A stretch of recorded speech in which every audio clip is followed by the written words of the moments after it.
you're looking... 1 second. So this is by Moon. And it's Japan is everything wrong with society. 1 second. Let me just pull the speed up a little bit. And let me change this up. It just channel.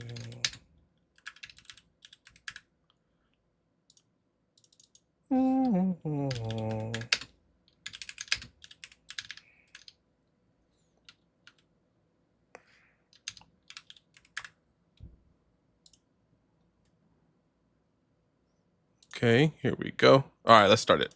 At a ferry leaving Tokyo destined for Kyushu, the southernmost island in Japan, one of several isolated locations where hundreds of Japanese people flee in the night. Around 100,000 people disappear in Japan every year, but these are not people who have gone missing in suspicious circumstances. Instead, they're part of juhatsu, which literally translates as evaporated or evaporated people. People who voluntarily escape their lives in the middle of the night. They pack what little they can carry. Is this going to be like a hikikomori, like people who, or like NEETs, like people who basically just completely have no desire to be part of society, no work, no education, no anything, just want to be like recluse and stuff like that, except they're just going like on a cruise or just disappearing from their general location to another location to be that?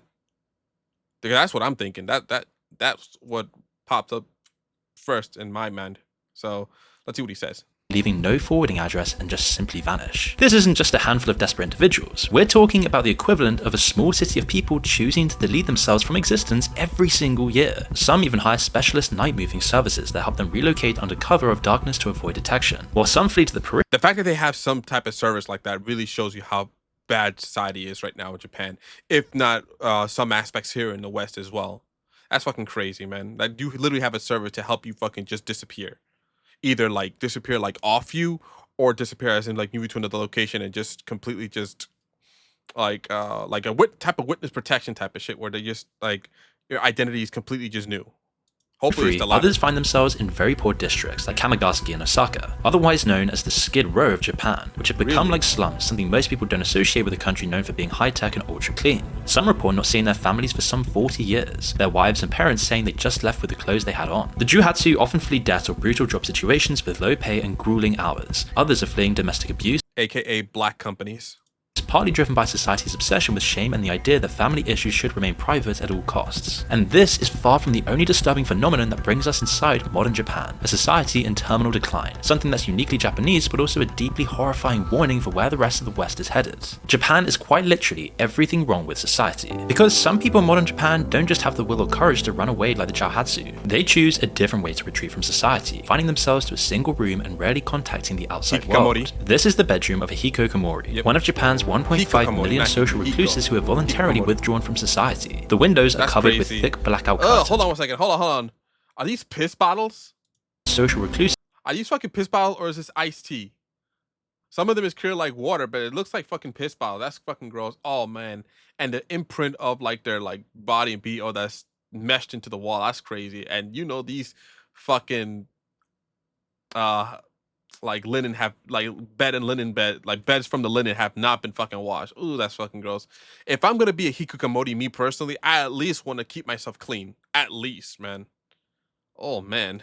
Who have voluntarily withdrawn from society. The windows are covered with thick blackout curtains blocking any trace of natural light. Empty convenience store bento boxes are stacked in towers beside a kitchen sink that hasn't been used in months. A gaming setup that might have once been worth thousands of dollars next to a bucket used as a makeshift toilet to avoid leaving the room. You might think this kind of setup belongs to a teenager. You really that fucking, oh my god, are they so down bad that they can't even get up to use the bathroom? Is it really that fucking bad? But many hikikomori are middle-aged men who have barely left their homes in years. Some live in a room in their parents' house, a situation known in Japan as the 80-50 problem. It involves elderly parents supporting their middle-aged children. There are hundreds of thousands of these arrangements. Dude, I think if I would probably just self-delete myself if I ever end up like that. Me, a 50-year-old man living with my fucking mom at 80. Oh, absolutely not. Imagine being stuck in the same room that you grew up in for 50 fucking years as you see your mom aging. And you have no life prospect, just staying in your room, doing fuck all with your life. Oh man, I might as well just off myself. You know, I might as well just pack it up. I might as well. Arrangements across Japan. Again, that's just me. I'm not saying for everybody else because that's no way to live. You know, if you lost hope in that type of manner, for me personally, not anybody, I'm not speaking for everybody, just me. I can't personally do it. I might as well just finish it off right then and there. Cause I literally fucking failed at life. Hidden behind closed doors in ordinary suburban houses. Sound familiar? In America, more 25 to 35-year-olds now live with their parents than ever, the highest rate since the Great Depression. Yeah, I'm personally living with my mom right now, but that's only because not because I'm a hikikomori, it's because I cannot afford to move out. But I pay rent, I pay my own internet, well, I pay for the internet in the house, I pay for my own phone bill, pay for my own food, and I help my mom around the house whenever she needs. So I'm at least being, not a fucking scumbag and leeching off my mom. So that's something. It's the same in the UK, Australia, and New Zealand, and becoming more common in most European countries, where kids always used to just leave their home as teens. Instead, we just call this a cost of living. Those days are long fucking gone when you could just leave at 18 years old. Or hell, like teenage, you could just, in the past, teenagers can easily just leave like that. Like if it's nothing. 18, 19-year-olds, fresh out of high school, gone. Those days are long fucking gone. If you manage to fucking leave in your 20s, you're fucking on easy street if you're able to fucking move out in your 20s. You know?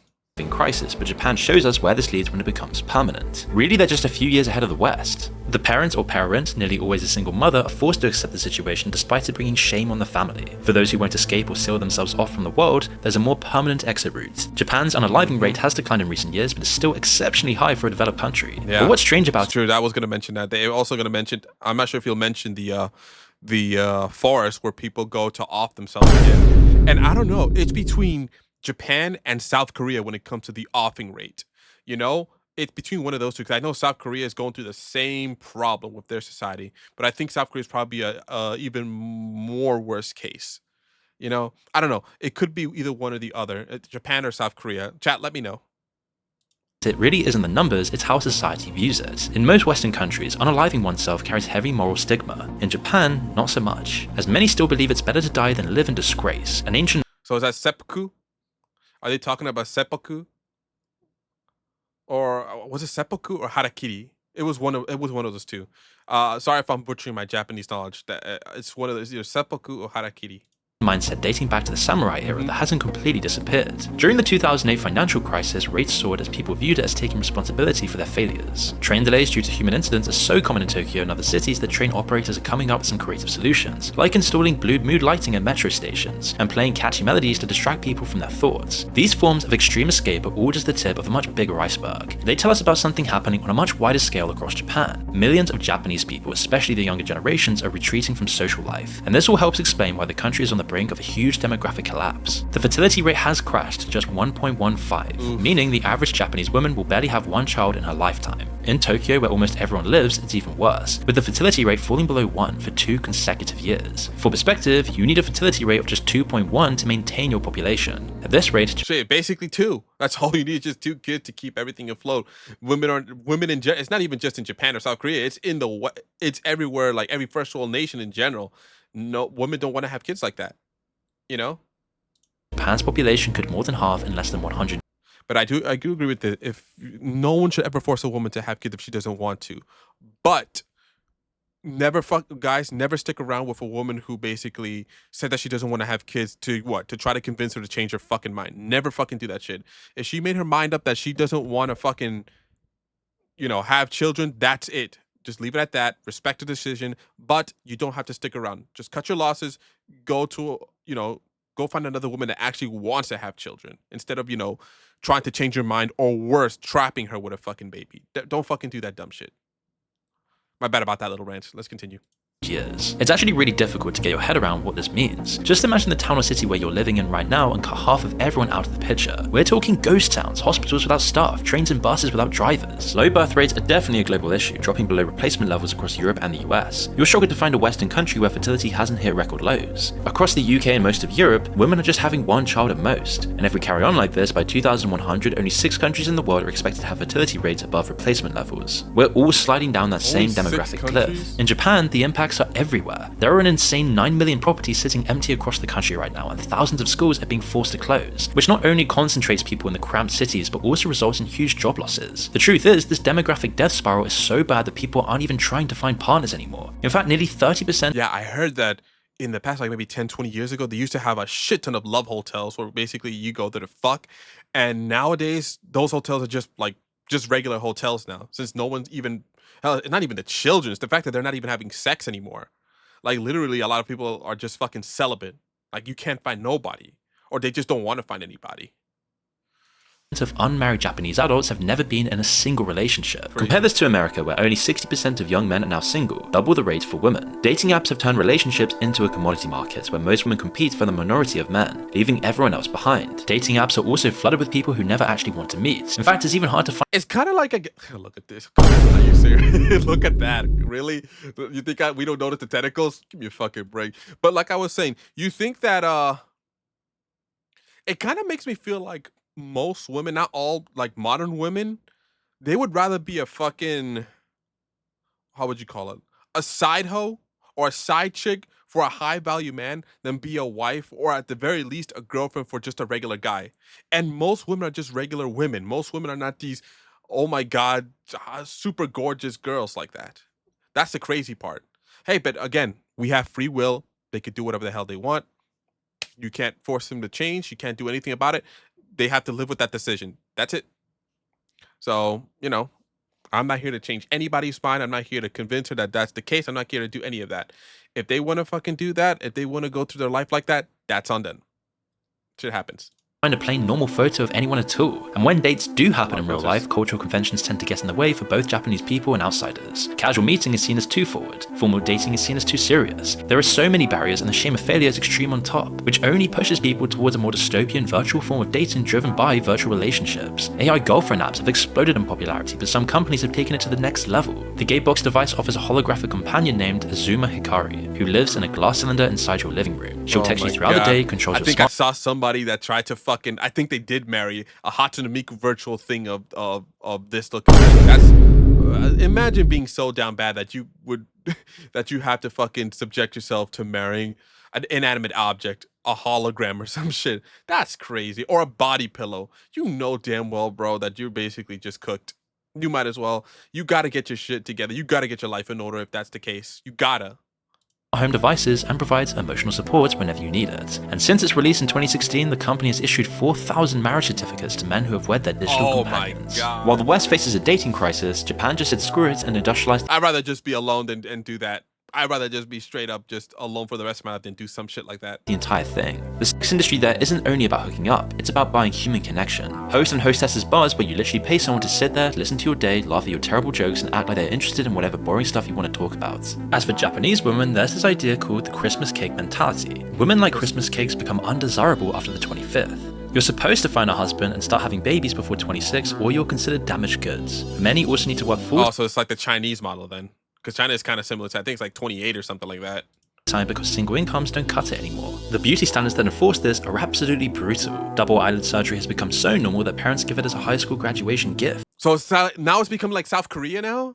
Because South Korea was the fucking plastic surgery capital of the world. I thought they're the only ones that do that double eyelid shit. Or even at the very least China. Now Japan is doing that shit? Damn. There are videos of girls as young as 9 being put through cosmetic procedures. 9? Oh my God, come on, dog. We really have a problem in our fucking world right now, man. We really fucking do. Mostly to make them look more Western. Skin whitening products dominate every drugstore with names like... But Japanese people are already white. You want to get even more whiter? You want to get like what, like a Scandinavian white? Come on, really? Really?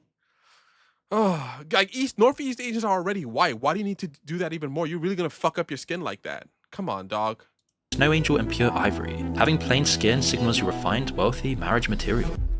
Okay, so they're going back to that old school. The shit that he just mentioned, having light skin is not the same in Asia as it in like in the Western part of the world. Like having lighter skin is basically means that you're like an upper tier. Like you are like you live in like a mansion, or like you live in a house, like you have money. And people who are typically tan skin are typically like more peasant stock that live like work with their hand and they work outside. I think that's what it was, if I can remember correctly. I saw it like in a documentary a long time ago. Snow Angel and Pure Ivory. Having plain skin signals you're refined, wealthy, marriage material. You can get even weirder though, as Japan has an entire industry based around renting friends, family members, or co-workers. The Renting famous German friends. film and documentary maker Werner Herzog followed one of these companies called Family Romance, which employs 1,200 actors who can play any role you need. Some roles are never supposed to end. For example, the founder was hired by a mother to play the father of a 12-year-old girl for several years. One client who hired a wife and daughter seems happy for the company. They have regular meals together, creating the illusion of family life for someone whose real family is gone. Just think about this for a second. A grown man paying actors to pretend to be his family, eating dinner with them night. Dude, oh my god, the desperation of some people, bro. I can never do it, bro. I can't. I don't mind being by myself than subjecting myself to this type of humiliation. I can't do it. I fucking cannot physically pay money for some random stranger to pretend to be my wife and child. I can't do it. Night after night, knowing it's all fake. Or vice versa, a woman hiring a man to pretend to be her husband. I can't picture it. I can't. Preferring it to the alternative, which is eating alone. It shows the extremes Japan has resorted to fix something people can relate to everywhere. It all feels profoundly Japanese, yet so very recognizable. Compare that to the West, where we're doing the exact same things but with extra steps and often more guilt. Where we have parasocial relationships with online influencers, huge explosion. Yep. Thinking that just because you donate to fucking streamers or OF models means that you're like friends and shit like that. No, no, the fuck you ain't, dog. Thank you for all that money. Thank you for taking my money. Basically, that's how it is. And things like OnlyFans and campsites, where you can watch your favorite streamers sleep. It seems like we're all starting to buy That's so stupid. That is so fucking dumb.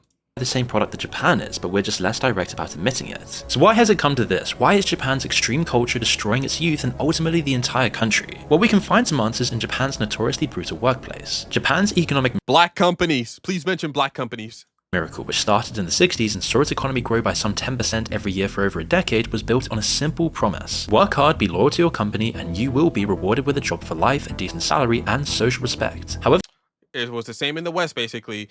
Basically, go to college, get your degree, go work at a job for God knows how many decades, then retire. You do everything what you're supposed to do, and you'll succeed. It's not like that anymore, though. Fucking getting a degree doesn't mean fuck all anymore. Especially now in today's day and age when the job market is so trash. And most young men especially are just staying indoors and just, not even bothering doing any social events, especially with the opposite sex. So the 60s were a long time ago, man. 60s were 60 years ago, 65 years ago, man. Man, our parents had it a lot better, bro. Our parents did have it so much fucking better. this promise has been thoroughly broken in recent years. The American dream promised the exact same thing. Yep. Work hard, get a degree, buy a house, support a family. Yep. Now you need multiple jobs to afford rent, let alone Get 2 to 3 jobs. Can't afford a house, so you have to basically rent. It's 50-50 when it comes to a woman. She might not want kids, so you're gonna have to either swallow the pill and stay with her forever, or just dump her and find somebody else. Or you might have to, take her when she has children, which I would never personally do because I'm not taking care of another man's child. So basically, it's so fucking complicated right now. It's and not in a good way right now. It's so fucking bad right now, man. homeownership. The social contract is breaking down everywhere. To understand why, you have to go back to the 1980s when everyone thought Japan was going to take over the world. Japanese companies were buying up Manhattan real estate and Hollywood studios. Business schools were teaching Japanese management techniques because they felt it would dominate everything. People like Steve Jobs marveled at Japan's product engineering. It's funny, the group of people that do not use quality in their marketing are the Japanese. You never see them using quality in their marketing. It's only the American companies that do. And yet, if you ask people on the street which products have the best reputation for quality, they will tell you the Japanese products.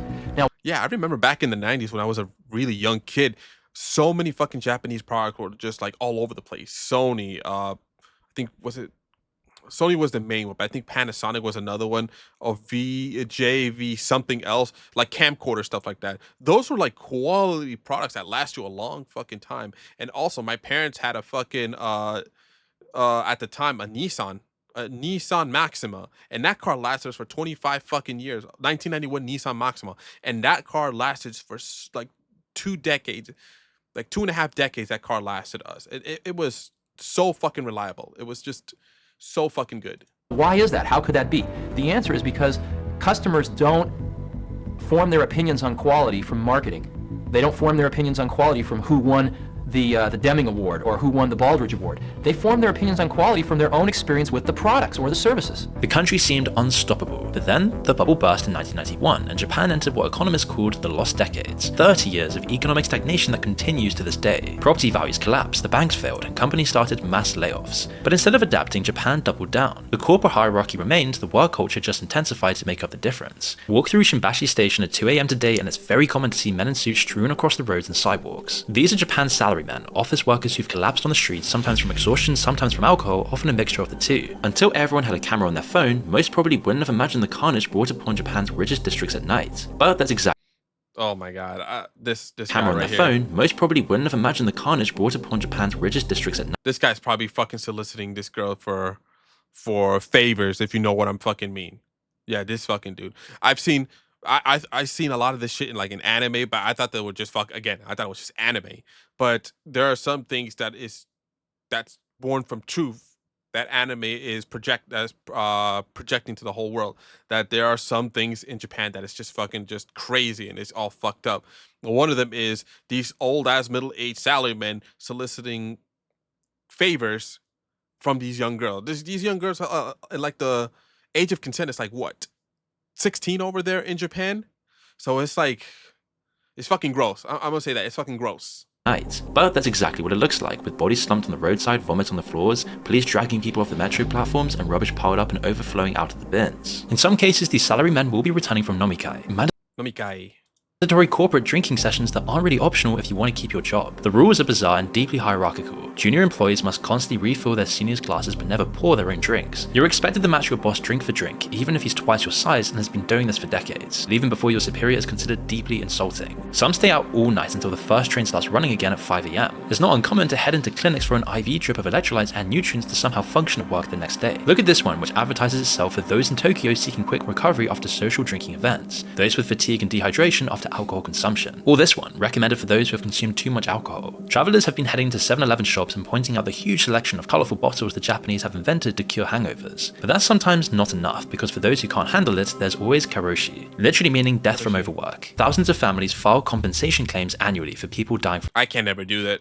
I hopefully they try to pull some bullshit here, like they're trying to raise the retirement age to like close to 70 years old, or like raise the 40-hour work week to like 50 hours or 60 hours or some shit like that. Fuck that. Who the hell wants to work until they fucking die? What, just me slumped over a fucking desk? People think that I'm fucking sleeping and I'm just fucking just gone from this world because I overwork myself.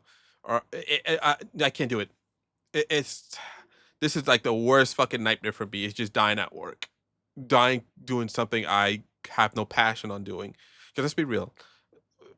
Most people have jobs. And I don't believe in that on a dream job bullshit. You either have a job that you like or you don't have a job that you like. There's nothing in between, you know? For me, right now, I have a job that I tolerate, that I put up with, you know? And I work in the tech sector, you know, and I only work part-time, but it's decent, you know, because I work remote and stuff like that.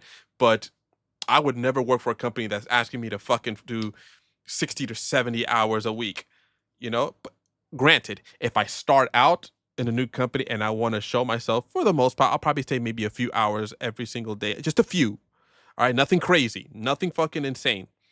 But I am very observant. If I do notice that you guys are if they're taking advantage of me, I'm gonna be like, you know what? Nah, I'm just gonna give you my 2 weeks notice, cop the deuce, and then I'm out of here. There are plenty of jobs out there, even in a fucking down economy. It ain't worth no job is worth my fucking life. their jobs, though the real number is much higher. State broadcaster NHK revealed one of its reporters, 31-year-old Miwa Sato, had died from heart failure after working near 14-hour days. It took 4 years for NHK to announce Sato's death. Parents accused the network of a cover-up. The reality is that in Japan, workers are working ridiculous hours. American labor activist Louis Codler says such sacrifice is seen as a virtue here. There's a strong cultural norm that you have to devote everything to the company, and you're a corporate warrior, and I think that's what really pushes people over the edge. More like a corporate slave. We might call it burnout, but the reality is that most people in the West don't actually work much less than the Japanese anymore, and we're catching up rapidly. And at least the Japanese have more public and legal holidays than Americans, with 16 national holidays. What do they have? Hold on 1 second. Japan has 16 public holidays, India has 17, Brazil has 12, France has 11. Okay, we're same as France. Australia has between 20 and 13, depending on the region. South Korea is basically a lot too. Come on, bro. Really? compared to America's 12 federal holidays. And the US 11. is still one of the only industrialized nations with no statutory minimum requirement for paid vacation days, while Japan guarantees up to 20 annual leave days by law depending on years of service. So maybe the health problems we're seeing from overwork in Japan are something we can look forward to down the line too. However, Japan has always had a really extreme work culture where dedication is valued and rejecting it is viewed as impolite. Progress comes from sacrifice, and some companies go too far by deliberately exploiting these values. They're called black companies, which are technically legal but engage in business I'm glad he mentioned it. Practices that would be illegal elsewhere in the world. One former employee decided to document his experience working for one of these companies, filming his daily routine and explaining the system from the inside. The footage follows him through a typical day, leaving for work before dawn, working a 12-hour shift, eating dinner alone while his 12-hour shift, bro? A daily? family sleeps.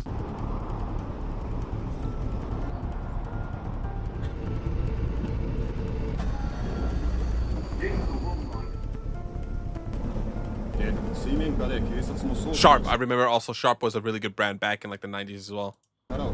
What do you think kids think when they become aware of all of this? What's their rational response? Don't engage with any of it. Over 300,000 Japanese students have simply stopped attending school. They've decided the entire system is just pointless. Some gather at Tokyo Plaza where there's hundreds of kids essentially homeless and living in manga cafes, and you can see them talking to salarymen late at night. Again, people probably don't think of truancy when they think of Japan, a country known for its discipline. One observer walking through the area documented what he found. Right there, you see them?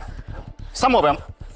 They're like sleeping on the floor. Kids sleeping rough. Like there's like a girl dressed up as a maid there just hanging out on the floor. They're homeless kids who have come from the countryside. Okay. And they're just looking for the companies. Like friends. Oh, I could say like 14 to 18. You could be any age, doesn't matter. It's almost like Akihabara. Anyone can be accepted in this town. So you can be homeless, you can be hooker, you can be a gambler, you can be a yakuza, doesn't matter. Basically being down bad. Being down bad, you're welcome if you're down bad. Come to the flock if you're down bad. Come over here. Can be here. When children or adults turn to homelessness or otherwise reject traditional Japanese society, it's irreversible. The shame is too much for the family to handle and they shut their doors, and there's often no way back. Kids who aren't on the streets often disappear into virtual worlds. Gaming addiction affects nearly 20% of Japanese youth, but calling it addiction misses the point. These kids know that their digital achievements are safer than the real ones. The isekai anime genre has exploded, roughly Isekai, if you don't know what isekai means like transported to another world, basically. So this is like a manga / anime genre. There's plenty of, like, for example, I'm not sure if you guys watch anime, but Mushoku Tensei is a isekai. Sword Art Online is a what do you call it? An isekai. Fucking Dot Hack is an isekai. All these things are isekais. You know, basically being transported to another world, either by like wearing a virtual headset or like Truck-kun basically running your ass over and you get reincarnated into another world. Shit like that. You know, reborn in another world. My bad. translating as born in another world. Yeah, These are stories about ordinary people transported to fantasy worlds where they actually matter. It's a subtle difference to normal fantasy, as the theme here is escaping to somewhere else where you know you have a chance. Compare that to real life, where you can follow every rule perfectly and still end up collapsed on a sidewalk from exhaustion, with no kids, no family, and no real purpose. While other countries try to solve or deny their dysfunction, they turn theirs into an art form, creating manga, anime, and video games that don't just depict social isolation and despair, but celebrate and monetize it. What's so fascinating when you walk around parts of Japan is how the physical environment seems to mirror all of this social dysfunction. Take the sheer density of vending machines, for instance. Japan has 5 million of them, that's one for every 25 people. I heard that these vending machines are actually pretty good. Like, the food is actually, like, it's fucking gas, the food that they have in these vending machines. Like, you get something like a pizza, like curry, sandwiches, like hot food, not just cold food, like literal hot food you can get. And it's good. It doesn't get you food poisoning or anything. Like, it fucking slaps. It's really good. This is why I really want to go to Japan to try some of this shit. People. You can buy hot coffee, cold beer, fresh flowers for birthdays and funerals, even entire meals without ever having to speak to anyone. We're already getting there in our own way though, with self-service checkouts everywhere, Uber Eats and groceries delivered to your door. I hate all this shit. I hate Uber Eats. I heard DoorDash. I hate Grubhub. Just a bunch of lady fucks who are too lazy to get their own fucking food. Me, I will never fucking pay any of these motherfuckers or any of these apps to have some random person come deliver my food. I'd rather go get my food myself. Cause one, I don't fucking know the person delivering my shit, you know? Some random other person just like me could be doing anything to my food, picking at my food or worse. Two, I have to pay a fucking fee for these fucking companies as well. Imagine you buying $10 worth of fucking food and then you have to pay like $20 because the fee as well. Fuck that, I ain't doing that. step, and fewer places to actually go out and socialize. People are working remotely more than ever. Nearly half of Americans live This I actually do like remote work. I actually do like remote work a lot. You know, like I mentioned before in my previous videos, if all you need is like 50 megabytes of internet and a fucking laptop to do your work, you have no reason to go to a fucking office. And I get that there are jobs that you have to go into an office or a site or whatever, but some jobs you don't have to. I'm talking about the ones that don't have to do that. day to day without seeing anyone face to face. And yet Japan is still worse than everywhere else. The entire place is built to just be alone, to eat by yourself, to do all activities by yourself. The idol industry is another which tells us about how humans have become commodities. People are obsessed with them and the industry preys on it. For one, oh my god, which is worse? One group called which is worse, Japan's idol group or like K-pop idol group? Which is worse? Which one is more obsessive B48 or predatory? Which one's worse? Chat, let me know which is worse. The more records fans purchase, the more opportunities they have to shake hands with the band members. One fan bought 3,000 CDs in support of his favorite act. Oh my god. Why are you covering your face, bro? Why are you covering your face? Why are you embarrassed? They have to shake hands with the band members. One fan bought... Why are you embarrassed, bro? Why are you embarrassed? Take off your fucking bandana. Don't be embarrassed. 3,000 CDs in support of his favorite act, going into debt in the process just to get more chances at these brief encounters. It's the same thing here in America, except we do it to, there's some people who are just so damn bad that they do it to OF models. I've seen people give their life savings to these OF models just for them to shout them out, thinking that they're probably going to meet in real life or something, or at best be their girlfriend or some shit like that. It's not going to happen, bro. You literally, like he mentioned, going into debt and just crashing out just for something that you'll never fucking have or possess. Over 10,000 teenage girls are idols and counting in the underground. Ugh. Teenage girls? Jeez, at least make them in their 20s. Scene gets even more intense. Not saying anything bad though. No stalking, none of that. No evil shit. Just saying, of age. Like me personally, I don't want to hear shit about teenagers. Don't talk to me about teenagers. Unless they're asking for help, it's like I don't fucking see them. They gotta be at least 21 or 22 years old. At least. You know? If you can't fucking drink with American standards, then I don't want to talk to you. Over 10,000 teenage girls are idols and counting, and the underground scene gets even more intense. Underground idols appear at shady venues, sometimes for small audiences, and face insane work commitments. Dating bans are enforced because they're necessary for idols to win the support of male fans. They work whenever their bosses need them to, do whatever they want, and are often binded by contracts they cannot break. When you zoom out, you see the symptoms are just everywhere. Young adults are living with parents because rent consume their futures. People find themselves swiping Same with me. Through dating apps for months without ever actually meeting anyone. Jobs grind people down and barely cover their basic expenses. Japan's dystopian solutions might be more creative and extreme, as that's in their cultural DNA, but in some way there's still solutions. While walking out of a job or cutting ties with family is an extremely difficult thing for most, for some it's just pragmatic, it's survival. It's why Japan is just a beta test for our coming future dystopia. It isn't some exotic warning from the future, it's Tuesday in Tokyo and it might be coming to a city near you. Man, I hope we get our shit together. And thank you Fume for sponsoring. Hope we get our shit together, bro, because I do not want the United States to end up like that. And I hope Japan gets their shit together too, bro. I don't want a beautiful country like Japan going into this shit as well, because they're also going through a lot of stuff when it comes to immigration and their government just saying, like, no, we don't want that shit at all, you know? So let's see what we got. Shout out to fucking Moon, bro. Good ass fucking video.